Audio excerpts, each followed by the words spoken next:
નમસ્કાર, બેનિફિટ બુલેટિનમાં આપનું સ્વાગત છે। હું રાજવી। તો જાણીએ આજના મહત્વના સમાચાર। બનાસકાંઠાના ધાનેરા તાલુકાના નેનાવા ગામ નજીક જેસલમેરથી અમદાવાદ આવી રહેલી ખાનગી સ્લીપર બસમાં મધરાત્રે ભીષણ આગ લાગી। એક મુસાફરનું ઘટના સ્થળે મોત અને 6 થી વધુ મુસાફર ગંભીર રીતે દાઝ્યા। આગ કાબૂમાં લેવા રાજસ્થાનના સંચોરથી પણ ફાયર ટીમ બોલાવવી પડી હતી।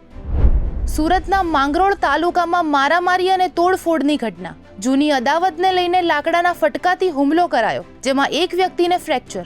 આરોપીઓએ કારના કાચ તોડી નુકસાન કર્યું। કોસંબા પોલીસ સ્ટેશને ફરિયાદ નોંધી આગળ તપાસ શરૂ કરી। સુરતના નાનપુરામાંથી 4 માસની બાળકીનું અપહરણ કરનાર દંપતી મીના અને સુનિલ વસાવાની ધરપકડ। 1500 સીસીટીવી અને 150 પોલીસના ઓપરેશન બાદ બાળકી સલામત મળી। અઠવા પોલીસ અને બારડોલી રેલવેના સંયુક્ત ઓપરેશનમાં માત્ર 24 કલાકમાં પોલીસને સફળતા મળી। પાકિસ્તાને અફઘાનિસ્તાનના કાબુલ સહિત સરહદી વિસ્તારો પર રાત્રિ દરમિયાન હવાઈ હુમલા કર્યા।